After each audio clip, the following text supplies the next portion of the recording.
오늘은 왜 부도덕한 사역자들에게도 성령의 초자연적인 기적이 일어나는지 그 말씀을 드리도록 하겠습니다. 오늘 이 말씀을 여러분들이 들으실 때에 여러 가지 이야기를 제가 좀 많이 하려고 하는데 여러분 삶들 속에 넘치는 자유가 있었으면 좋겠습니다.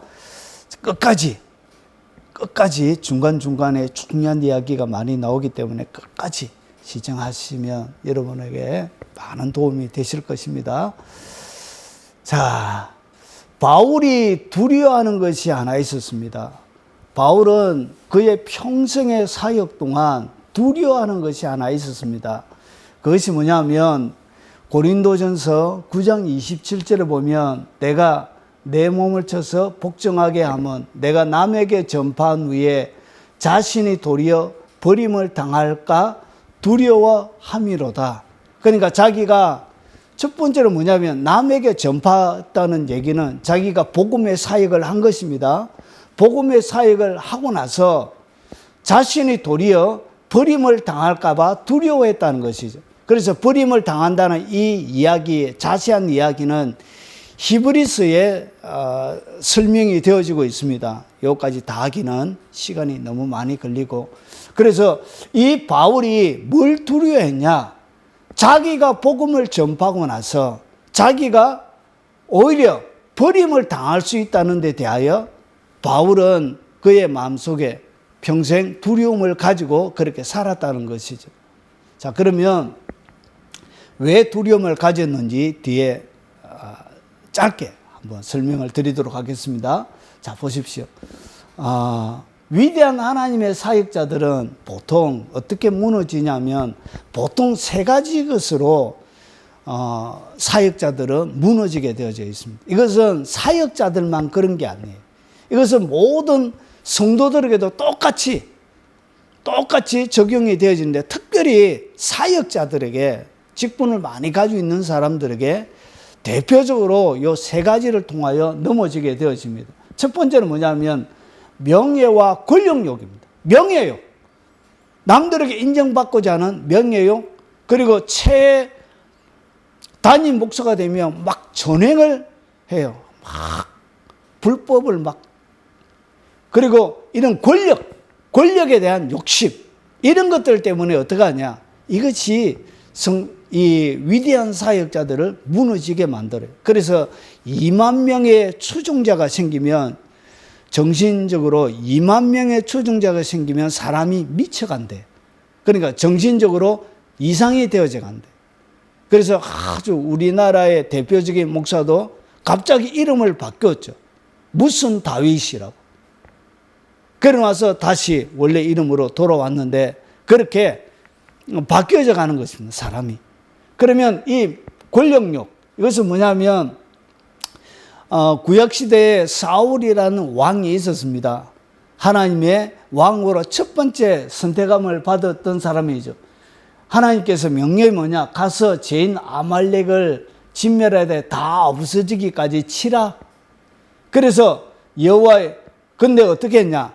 진멸을 안 했어요. 그래서 어찌하여 왕이 여호와의 목소리를 청정하지 아니하고 탈취하기만 급급하여 여호와께서 악하게 여기시는 일들을 행하였나이까 하면서 솔로몬이 와서 이 왕을 책망합니다. 그런데 어떻게 하냐? 사울이 사무엘에게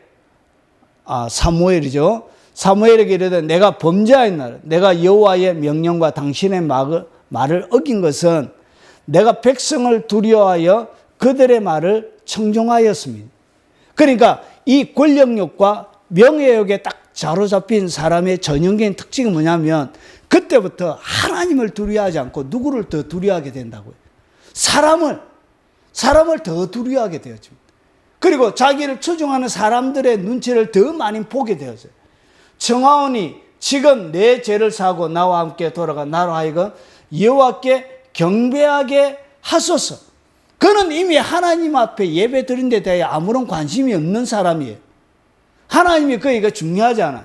사울이 이르되 내가 범죄하였을지라도 이제 청함나니 내 백성의 장로들 악과 이스라엘 앞에서 나를 높이사 나와 함께 돌아가서 당신의 하나님 여호와께 경배하게 하소서. 나의 하나님이라 얘기하지 않고 바로 사무엘 당신의 하나님께 예배하게 하소서. 예배는 누구에게 하는 거야? 나의 하나님에게. 나의 예배를 받으시는 나의 하나님에게 하는 것인데, 이 예배를 갖다가 누구에게? 남에게, 남의 신에게 하는 것처럼 예배는 내가 하는 것입니다. 내가 하나님을 경배하는 것이 되어야 되는데, 기본적인 예배도 다 잃어버린 것이죠. 이에 사무엘이 돌이켜 사울을 따라 사울이 여호와께 경배하냐. 결국은 그의 관심은 뭐가 있었냐? 나를 높여라. 자기를 백성들과 장로들 앞에 높여주고 권력을 유지하는 것에 그의 초점이 맞춰져 있었습니다. 여러분, 제가 신학교 다닐 때에 대구에 아주 대표적인 이름만 대면 아는 그런 아주 큰 교회가 있습니다. 교회도 건물도 아주 예뻐요. 그런데 제가 신학교 다닐 때 금요 철화 예배에 갔는데 사람들이 그렇게 많이 와 있더라고요. 그 아가스를 강의하고 계셨는데, 그때 그분이 결국은 그분의 설교를 들으려고 금요일마다 빼곡하게 차고 그렇게 탁월한 사역을 했던 목사님이었는데, 그분이 총회장을 한번 하시고 나서 그 다음에 좋은 목사님에게 은퇴를 하고, 그 다음에 이렇게 기도원에서 제가 또 한번 만나게 되었는데, 설교를 하시는데 뭔 소리를 하는지, 하나님의 성령이 더 이상 역사하지 않는 그렇게 탁월한 설교자로 결국은 총회장까지 했던 위대한 사역자였는데, 그 총회장 한번 하고 나서 그 뒤에부터 설교가 무너지기 시작하는데, 설교가 더 이상 하나님이 역사하는 설교가 아니었어요. 그렇게 탁월한 하나님이 귀하게서는 그래서 하나님께서 그를 들어서 아주 큰 교회도 주시고 많은 하나님의 백성들도 섬길 수 있는 기회를 주셨는데, 그 권력욕 때문에 결국은 어떻게 했느냐? 위대한 사역자들이 그렇게 무너져 가더란 것이죠. 그래서 이 권력, 이것이 하나님의 사람들이 무너지는 첫 번째 함정입니다. 두 번째 함정은 뭐냐면, 결국은 이 사람들은 하나님의 지배를 받으려고 하는 것이 아니라 사람들을 지배하고 늘 통제하려고 합니다. 그래서 더 이상 이들에게는 그들의 하나님, 예배가 바로 나의 하나님에게 내가 하나님을 예배하고 내가 하나님을 경배해야 되는데, 그 하나님을 갖다가 사무엘 당신의 하나님이라 이렇게 얘기하는, 결국은 예배가 안 되어지는, 하나님이 더 이상 그의 하나님이 안 되어지는 것이. 이렇게 해서 이런 사람들이 어떻게 하냐? 결국은 위대한 하나님의 왕으로 쓰임을 받았지만, 부름을 받았지만 결국은 어떻게 패망의 길, 길보아산 전투에서 결국은 자살함으로 그의 아들과 같이 그렇게 생이 끝나게 되어지는 것이. 하나님이 선택했다고 해서 결과가 무조건 좋은 것은 아니란 것이. 결국은 어떻게 했냐? 이 명예와 권력욕 때문에 무너지더란 것이죠. 그리고 두 번째는 뭐 때문에 무너지냐? 돈 때문에 무너집니다. 하나님의 위대한 사역자들이 대부분이 그래요. 이 세 가지를 제가 얘기할 텐데, 이것을 퍼센테이지로 딱 나누면 이 50%, 한 50% 정도가 이 돈 때문에 많은 하나님의 사람들이 이렇게 무너져요. 보세요. 하나님께서 선택한 12사도, 12사도는 아주 특별한 겁니다. 그런데 보세요. 하나님께서 12사도를 보내시면서 이렇게 하셨죠. 이 12를 보내시며 명하여 이르시되, 그러고 나서 이방인의 전도를 보낸 거예요. 12사도. 그런데 보세요. 가면서 전파하여 말하되 천국이 가까웠다고 그들에게 뭘 주냐? 병을 고치며, 그리고 죽은 자를 살리며, 그리고 나병 환자를 깨끗하게 하며 귀신을 쫓아내대. 주님께서 이 땅 가운데 오셔서 자기가 하셨던 일들을 12사도에게 주님께서 능력을 주시면서 그들에게 가서 뭐 했냐? 병든 자를 고치고 죽은 자를 살리고 나병 환자를 깨끗하게 하고 귀신을 쫓아내는 엄청난 능력을 주었습니다. 실제로 그들이 가서 전도를 하니까 이 네 가지 역사가 그들의 삶들 가운데 실제로 일어나는 것을 그들이 체험하면서 보고를 예수님께 합니다. 그런데 보세요. 예수님이 이제 마지막 일주일 남았을 때 예수님께서 어떻게 하시냐? 나사로 집에 들어갑니다. 거기에 마르다와 마리아가 있었는데 마리아가 자기가 모아놨던 향료 옥합을 예수님의 머리 위에 깨뜨려서 붓습니다. 그때 가룟 유다가 뭐라고 하느냐? 이 향료를 어찌하여 300데나리온. 데나리온은 뭐냐면 사람이 하루 노가다 하면 벌 수 있는 돈을 얘기합니다. 하루 일당이 1데나리온이. 그러면 300데나리온이면 얼마죠?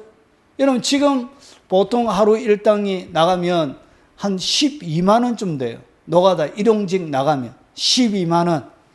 12만 원을 갖다가 300배 하면 그만큼 큰 돈이에요.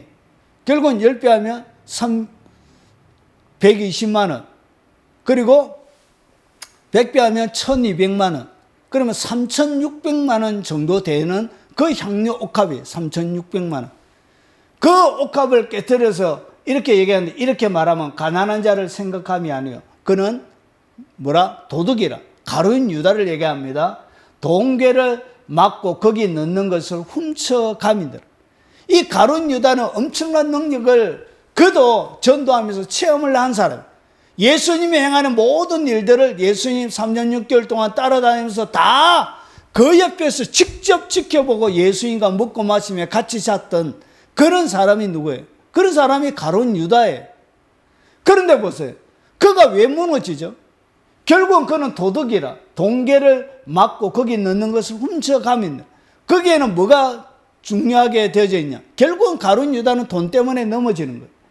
그들이 듣고 기뻐하여 돈을 주기로 약속하는, 예수님을 팔려고 얘기를 하니까 제사장들이 얼마나 좋아합니까? 그래서 가룟 유다에게 돈을 주기로 약속하니 유다가 예수를 어떻게 넘겨줄까 하고 그 기회를 찾더라. 결국은 이 돈 때문에 어떻게 했냐? 무너지게 되어지는 거예요. 유다가 은을 성수에 던져놓고 물러가서 스스로 목매어 죽은 일. 예수님 팔았던 그것이 너무나 견딜 수 없는 죄책감 때문에 결국은 자살하게 되어져요. 창자가 터져서 죽습니다. 여러분 요한계시록 21장 14절에 보면 그 성곽, 이 성은 뭐냐면 마지막 예수님이 천년왕국이 끝나고 나서 하늘의 새 예루살렘이 내려와요. 하늘의 새 예루살렘이 이 땅으로 내려오는데 새 예루살렘의 성곽에는 12기초석이 있대요. 그러니까 그 성을 지탱하는 건물의 기초석, 가장 중요한 부분을 차지하죠. 그 기초석이 있고 기초석 위에는 어린 양의 12사도의 12이름이 있더라. 그러니까 새 예루살렘 성의 12기초석의 이름이 누구냐? 그것이 12사도였다는 것이. 그러니까 12사도로 선택한 것 자체만 해도 이 땅에 인간이 받을 수 있는 최고의 특권을 받은 거예요. 하나님 나라의 새 예루살렘의 기초석에 그의 이름이 새겨지는 그런 복을 이 가룟 유다가 하나님 앞에 받았는데 뭐 때문에 그가 잃어버렸다고요? 돈 때문에 잃어버린 거예요. 이 재물 때문에 결국은 그가 어떻게 되냐? 하나님 나라의 12기초석의 이름 가운데 새겨질 수 있는 엄청난 특권을 받았음에도 불구하고 그는 버림받게 되어지는 거예요. 자, 디모데전서 6장 10절을 보면 돈을 사랑함이 일만하게 뿌리가 되나니. 결국은 돈 자체는 선하지도 않고 악하지도 않습니다. 돈 자체는 그냥 중립이에요. 좋게 쓰면 좋은 것이고 나쁘게 쓰면 나쁜 거예요. 그래서 돈 자체는 나쁘지도 않고 선하지도 않습니다. 그런데 이것이 뭐냐? 돈을 사랑하게 되어지면 이것은 일만하게 뿌리가 된다는 것이죠. 그러면서 이것을 탐내는 자들은 뭘 받아? 미혹을 받는 것. 결국은 예수 팔려는 생각을 마귀가 싹 들어오는데 예수 팔려는 생각을 이 마귀가 예수 팔려는 생각을 어떻게 했냐? 유다에게 집어넣습니다. 그런데 유다에게 예수 팔려는 생각을 집어넣는 그 미혹은 뭐 때문에 왔다고요? 돈을 사랑하는 것 때문에 온 거예요. 결국은 돈을 사랑하게 되지만 뭘 많이 받는다고요? 내 삶들 가운데 미혹의 문이 열리는 거예요. 사단이 나를 미혹할 수 있는 그 미혹의 문이 활짝 열리는 거예요. 그러니까 악한 영들이 나의 삶들 가운데 침투하는 뭐가 되지냐? 문이 되는 거예요.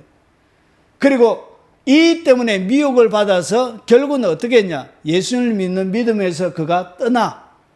그러고 나서 많은 근심에 사로잡혀서 결국은 어떻게 하냐? 자기를 찔렀도다.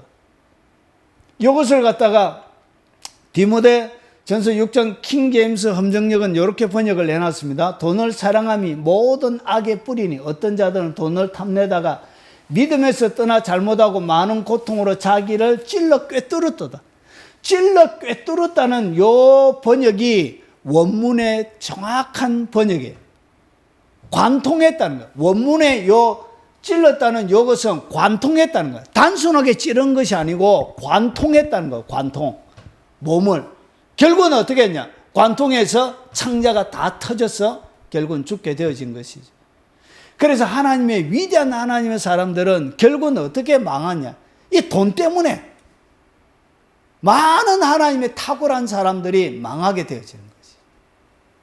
자, 여러분 성령님이 일하실 때는 이래요. 성령님은 초자연적인 지식, 그러니까 초자연적인 지식을 하나님이 주실 때가 있습니다. 그런데 어떤 데 딱 가면 이런 사람들이 있어요. 헌금을 딱 가지고, 제가 실제로 경험한 것인데, 헌금 봉투를 딱 보지만, 거기에 아무 이름도 적지 말아요. 적지 말고, 그냥 헌금 봉투를 딱 내래요. 그런데 딱 헌금 봉투를 딱 봤지만, 뭘 얘기해요? 이름을 얘기하고, 그리고 그가 어디에 사는지 이 주소도 이야기하고, 이렇게 이야기하더라. 이야, 이거 신통방통하다. 그러면서, 이야, 대단한 사람이라고 우리가 그렇게 봤던 적이 있습니다. 여러분, 그것은 누가 하는 것이냐? 성령님이 하는 게 아니에요. 그럼 누가 하는 것이라고요? 그 담임 목사가 그걸 몰라서 그래. 그 성령이 하는 게 아니에요. 그것은 누가 하냐? 귀신이 하는 거예요, 귀신이. 성령님도 그렇게 할 수는 있죠. 근데 성령님은 그런 일을 해요, 안 해요? 성령님은 그런 일을 안 해요. 여러분, 성령님을 몰라서 그래. 성령님은 사람들에게 초자연적인 지식을 주세요.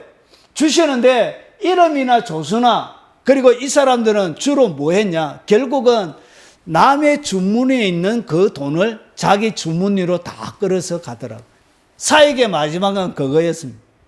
그러니까 그 사람에 있는 돈을 다 끌어가지고 자기 주머니에 채워서 가더란 거지. 그런데 성령님의 사역은 이름이나 주소나 여러분의 주머니나 지갑을 털지 않는다는 것이에요.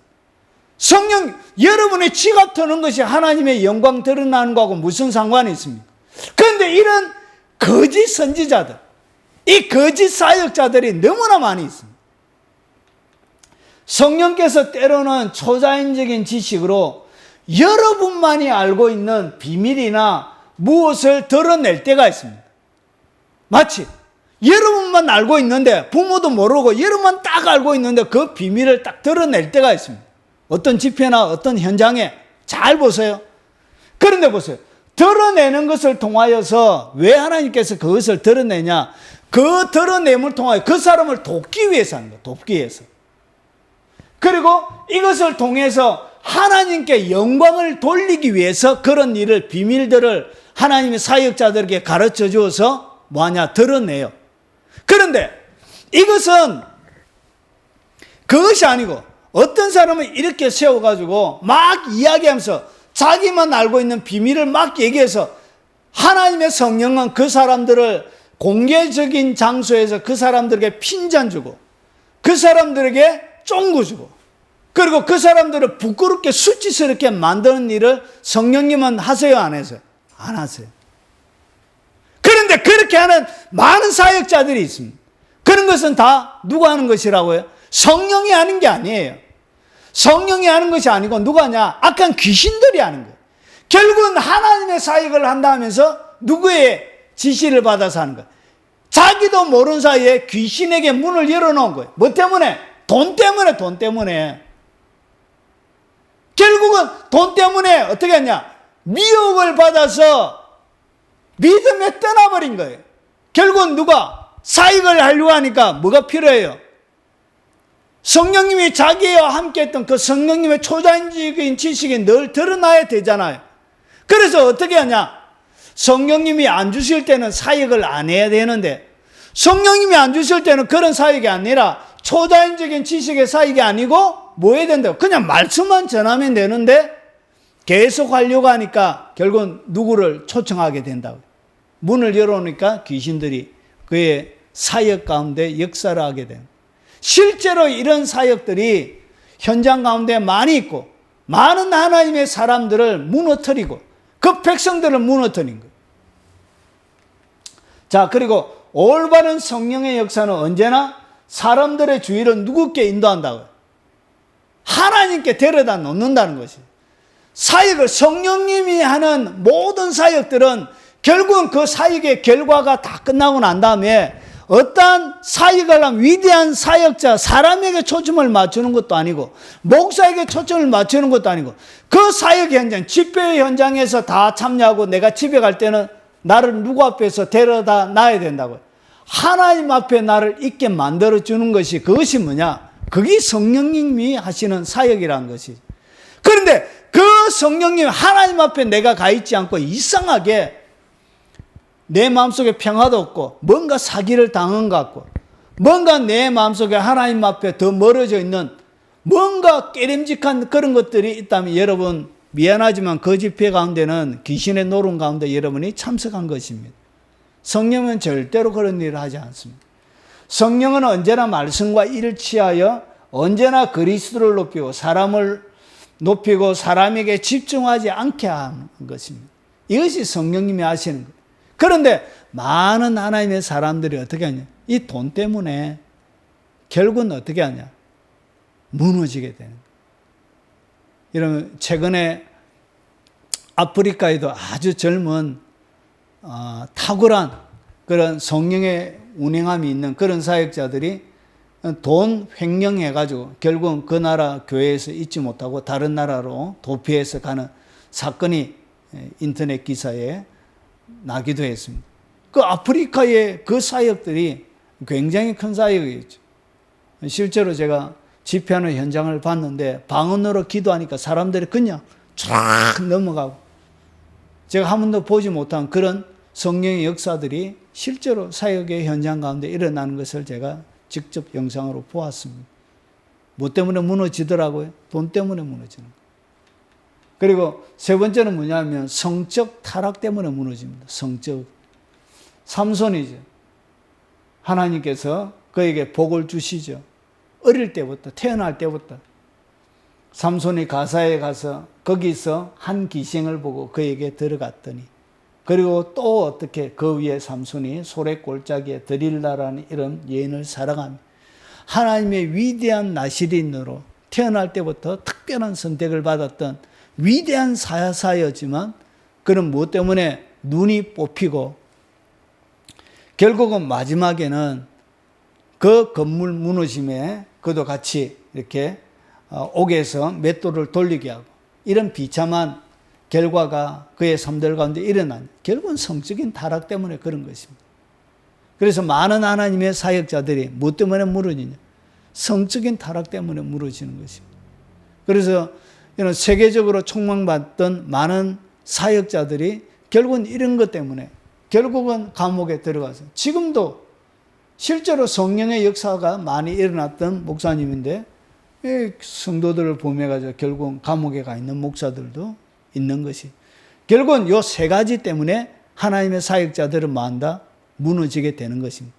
자, 그러면 타락한 사역자들 통해서도 얼마 동안 삼손이 성적으로 기생하고 이런 성적인 타락을 했지만 그럼에도 불구하고 그의 힘이 금방 떠나지 않았죠. 결국은 드릴라가 계속적으로 그에게 힘이 어디서 나오느냐 물어도 3번까지 계속적으로 거짓말을 할 때도 능력이 계속적으로 드러났죠. 결국은 4번째 자기의 진실을 토하고 나서 머리가 잘리고 난 다음에 완전히 이렇게 성령이 떠나가고 난 다음에 그는 일반 사람이 되어졌던 것처럼 그 이전까지는 계속적으로 뭐가 드러난다? 기적이 드러난다는 것이. 자, 그러면 타락한 사역자들 통하여 얼마 동안 초자연적인 기적이 일어나는 이유가 뭐냐? 그러면 하나님께서 이 땅 가운데 왜 이런 능력을 주시고 이런 많은 직분들을 주셨는지 그 이유부터 좀 알 필요가 있습니다.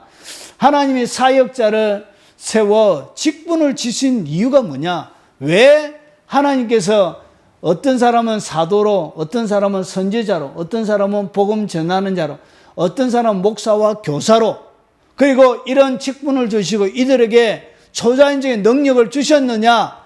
그 이유는 뭐냐면 성도들을 온전케 하고, 그 목적은 성도들을 온전하게 하기 위해서 하나님이 그들에게 직분도 주시고 능력도 주신 거예요. 그리고 성도들을 온전하게 해서 그들이 뭐 하기 위해서? 봉사의 일을 하기 위해서, 그리고 그리스도의 몸을 세우기 위해서 하나님께서 그들에게 교회의 직분을 주시고 그들에게 초자연적인 성령의 능력까지 하나님이 덤으로 주시는 것입니다. 이것은 다 뭐 하기 위해서? 성도들을 온전케 해서 하나님의 일, 봉사 일을 하고, 그리고 그 봉사 일, 서로 봉사 일을 해서 그 다음에 뭘 세우냐? 그리스도의 몸을 온전히 세우기 위해서 하나님이 주시는 것입니다. 그러면 어떤 봉사들을 하는 것이냐? 사역자들에게 하나님이 다양한 은사를 주세요. 똑같이 안 주세요. 보세요. 우리가 한 몸에 많은 지체를 가졌으나 모든 지체가 같은 기능을 가진 것이 아니죠. 그래서 그리스도 안에서 한 몸이 되어 서로가 지체가 되지. 그래서 서로의 온몸이 하나이기 때문에 뭐 해야 되냐? 서로 봉사해야만이 이 건강한 몸을 유지할 수 있게 되어지는 것이지. 여러분 계속적으로 운동도 하지 않고 다리가 움직이지 아니하면 결국은 비대해져서 살쪄서 결국은 어떻게 되냐? 비만에 걸리고 결국은 여러 가지 질병에 걸리는 것처럼 똑같은 일이란 것이. 그래 입이 계속적으로 먹어주지 아니하면 결국은 삐쩍삐쩍 말라서 결국은 굶어서 죽게 되어지는 일이 벌어지는 것과 똑같다는 것이지. 그래서 하나님은 사람들에게 우리에게 주신 은혜대로 받은 은사가 각각 다르니 예언이면 믿음의 분수대로, 그래서 섬기는 일, 가르치는 일, 위로하는 일, 구제하는 일, 다스리는 일, 긍휼을 베푸는 일, 이런 여러 가지 일들을 그들에게 하나님이 은사로 주신 것입니다. 뭐 하기 위해서? 성도들을 온전케 하기 위해서. 그리고 그들로 하여금 온전케 해서 봉사 일을 하려고. 그리고 그리스도의 몸을 온전하게 세우기 위해서 하나님이 주신 것입니다. 결국은 하나님이 이 땅 가운데 주신 모든 직분과 은사는 뭐 하기 위해서 주냐? 다른 사람을 도와주고 섬기기 위해서 주는 것입니다. 그리고 거기에 따라오는 성령의 권능과 능력도 누구를 위하여? 나를 위하여 주신 것이 아니라 다른 지체를 섬겨주기 위해서, 아픈 지체를 섬겨주기 위해서 치유의 능력이 필요한 것입니다. 그리고 지식이 없는 하나님의 사람들에게 새로운 하나님의 지식이 필요한 그들에게 지식을 주기 위해서 지식의 은사가 필요한 것입니다. 자, 그래서 은사와 성령의 권능을 우리 가운데 주시는 이유는 첫 번째는 뭐라고 그랬죠?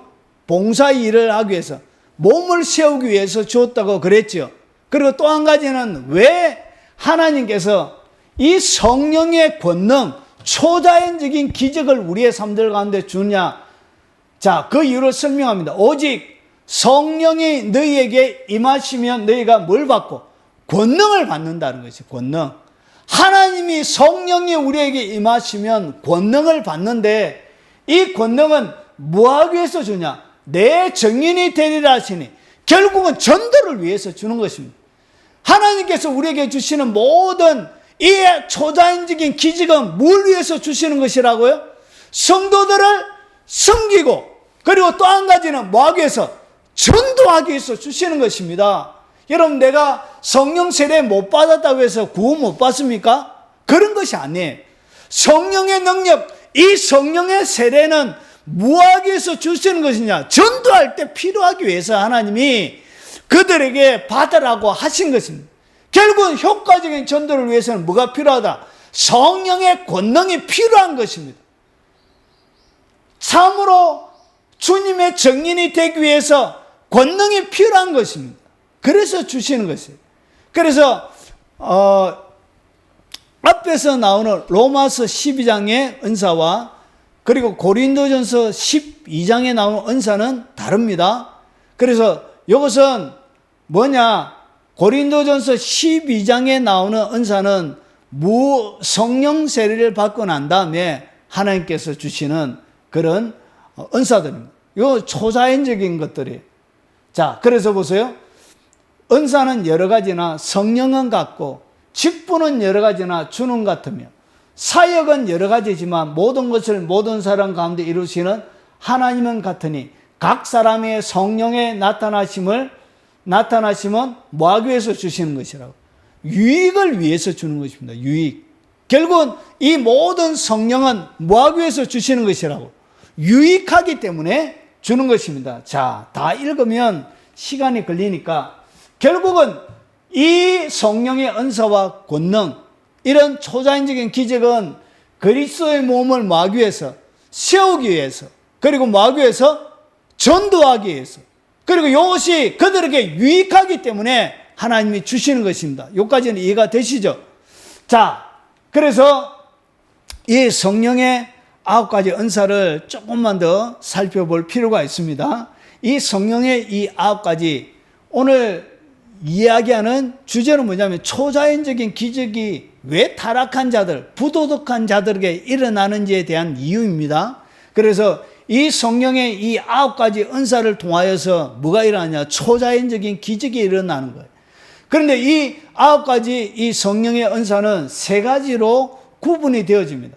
하나는 계시적인 성격을 가지고 있는, 이것은 우리의 생각을 통하여서, 우리의 영의 생각을 통하여서 하나님이 이렇게 주시는 계시적인 성격이 있습니다. 이것은 뭐냐면 지식의 은사입니다. 지식의 은사. 이 지식의 은사라는 것은 뭐냐면 과거부터 현재까지 있는 초자연적인 자기만이 알고 있는 지식을 하나님이 사역자들에게 집어넣어 주는 것입니다. 그래서 이 지식은 쉽게 설명하면 이런 것입니다. 주님께서 사마리아 우물가에 사마리아 여자와 만난 적이 있었죠. 그런데 그 여자에게 내 남편을 돌아오러 갈 때 이 여자가 나는 남편이 없습니다 얘기했을 때 예수님께서 뭐라 그러죠? 네 남편이 없다는 말이 옳다. 너에게 남편이 6명이 있는데 5도 네 남편이 아니고 지금 있는 사람도 네 남편이 아니다. 그러면서 옳다 이야기했죠.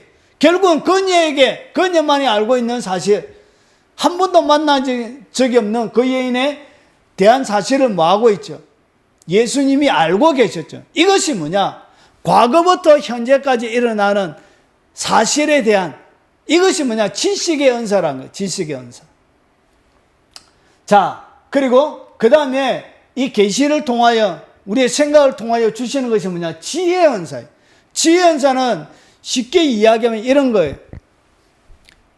유라굴라 강풍이 불었습니다. 바울이 사도행전 27장에 그러나서 밤에 주님께서 나타나셔서 이 모든 사람들을 너에게 주리라. 그러면서 그 유라굴라 강풍 가운데 죽지 않고 이 사람들, 타고 있는 모든 사람들이 구원을 받는데 이거 어떻게 헤쳐나가야 될지, 그러니까 미래에 일어날 이 지식의 은사는 미래를 담고 있습니다. 현재부터 미래를 담고 있는데 어떻게 이 문제를 해결해 가야 될지에 대한 지식을 어떻게 하는 거지? 지혜를 가지는 거지. 그래서 현재를 돌파하는 그런 능력을 갖다가 뭐라 그런다고? 이것이 바로 지혜의 은사예요. 하나님께서 이것은 뭐 하는 거죠? 집어넣어 주는 거예요. 집어넣어 주는 거예요. 그리고 보세요. 영분별의 은사. 영을 분별하는 거예요. 그 사람의 말을 분별하기도 하고, 이거는 2가지의 성격을 가지고 있습니다. 하나는 그 사람이 말을 하면 내가 너에게 이런 말이 영이요 생명이 되라. 이 말 자체가 영이고 생명이기 때문에 결국은 그 말을 어떻게 하는 것이죠?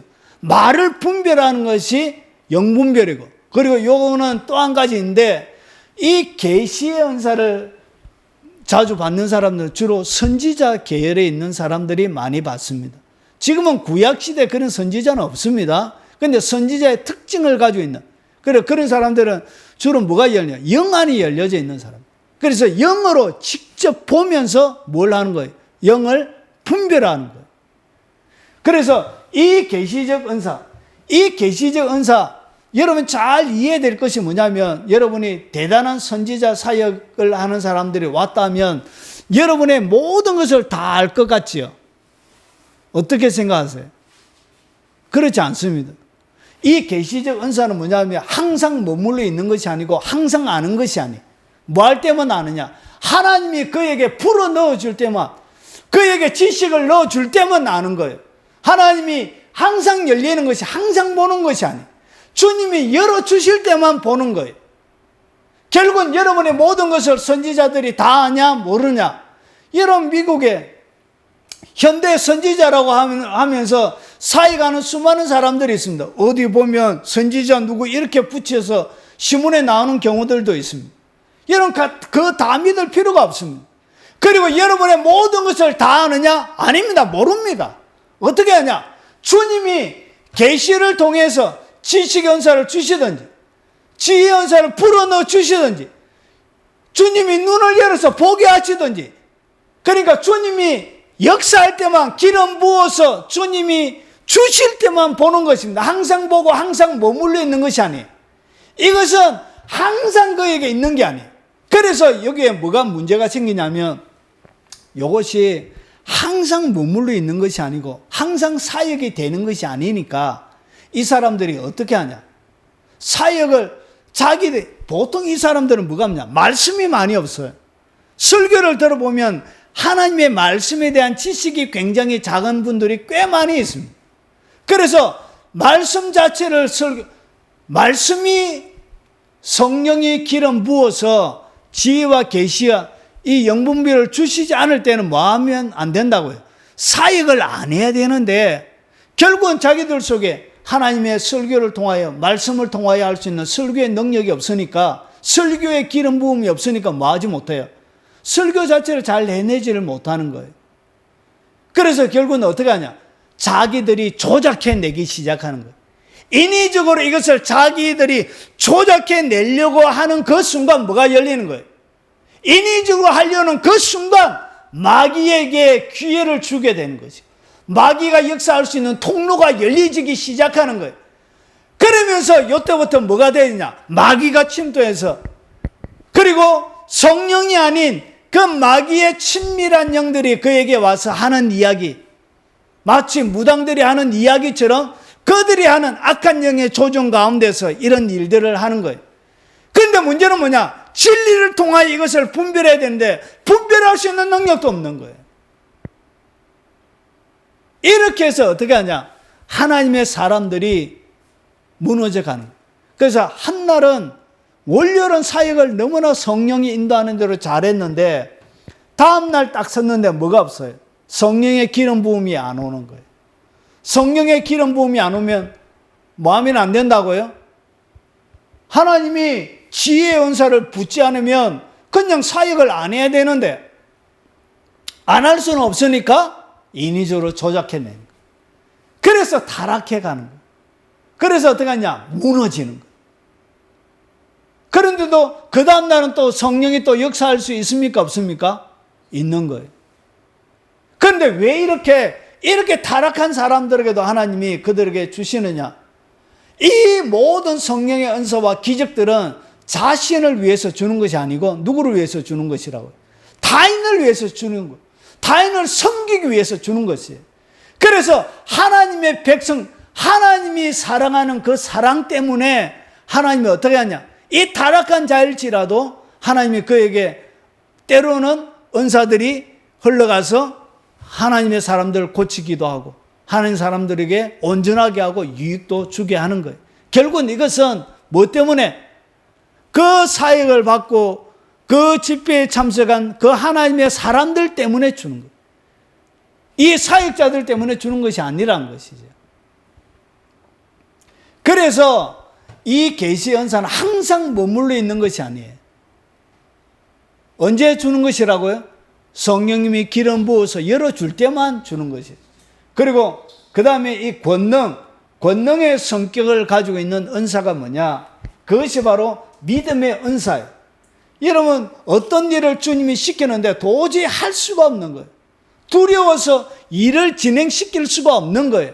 그런데 이 믿음의 은사가 딱 오면 어떤 일이 벌어지냐?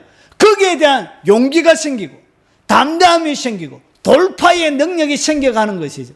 그래서 이것도 여러분 항상 머물러 있는 것이 아니고 이것을 은사로 기름 부을 때만 오는 거예요. 믿음의 은사가 항상 머물러 있는 것이 아니에요.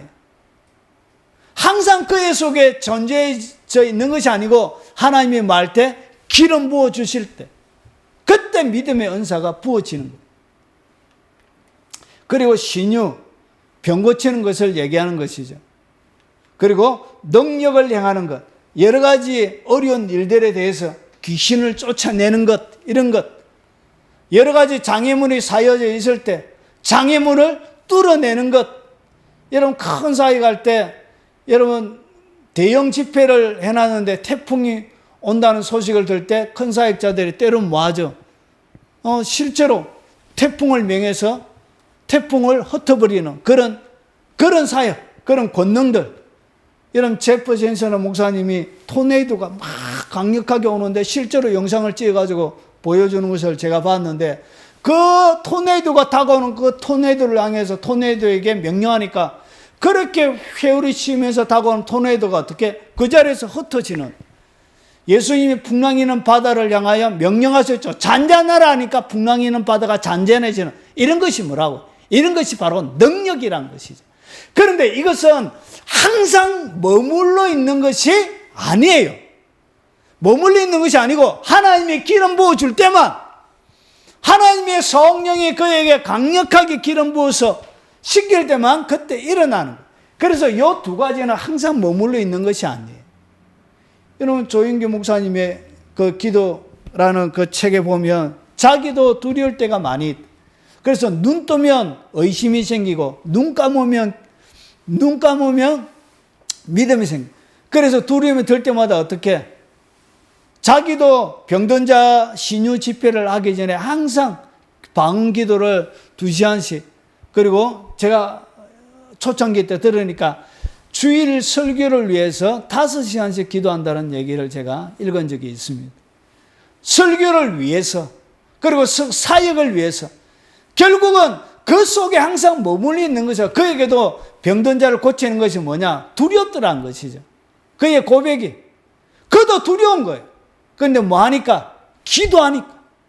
기도하고 하나님 앞에 나가니까 그 기름 부음이 그 사역을 하게 되고 믿음이 생겨나게 되어지는 것이. 그래서 이것은 항상 뭐 하는 것이 아니다. 머물러 있는 것이 아니고 주님이 마실 때, 부어주실 때만 할 수 있는 것이. 그런데 부어주시지 않는데도 불구하고 하려고 하니까 뭐가 생기는 것이죠? 문제가 생기는 거예요. 문제가. 결국은 뭐가 생기냐? 타락함이 생기는 것이. 조작이 생기는 거예요. 조작. 자, 그리고 소리로 하는 거에 있습니다. 소리로 방언, 그리고 예언, 그리고 통역. 이런 것이, 이것이 뭐냐? 성령의 권능을 통하여, 은사를 통하여 성령 세례 받을 때 하나님께서 보통 주시는 것입니다. 그래서 제일 처음에는 뭐부터 오냐? 소리를 통하여 주시는 것부터 와요. 그래서 제일 처음에 주시는 것은 뭐냐? 방언이에요. 방언. 그래서 하나님께서 이 9가지 은사 중에 8가지는 타인을 섬기기 위해서 주는 거예요. 나를 위해서 주는 것이 아니라 누구를 위해서? 다른 사람을 섬겨주고, 그리고 하나님의 사역을 통하여서 사람들을 온전하게 하고 그리스도의 몸을 세우기 위해서, 남을 위해서 주는 거예요. 그런데 방언만 나를 위해서 주는 거예요. 그래서 이 9가지 은사 중에 사람들에게 가장 중요하고 가장 좋은 것은 뭐냐? 방언이에요. 방언만이 나를 위해서 주는 것이고 다른 모든 것은 타인을 섬기기 위해서 주는 거예요. 그래서 성령께서 주신 모든 직분과 은사는 다른 몸된 지체를 섬기기 위해서 주는 거예요. 부도덕해도 다른 지체의 유익을 위해서 하나님은 기적을 때로는 뭐 한다고 해요? 허락하신다는 것이지. 왜 부도덕한데도 성령의 초자연적인 기적이 드러나느냐? 여러분을 사랑해서 하나님이 주시는 거예요. 은사는 자기를 위해서 주는 것이 아니라 타인을 섬기기 위해서 주시는 것이기 때문에 그래요. 그래서 이 사역을 통하여 결국은 유익을 얻는 것은 누가 유익을 얻냐?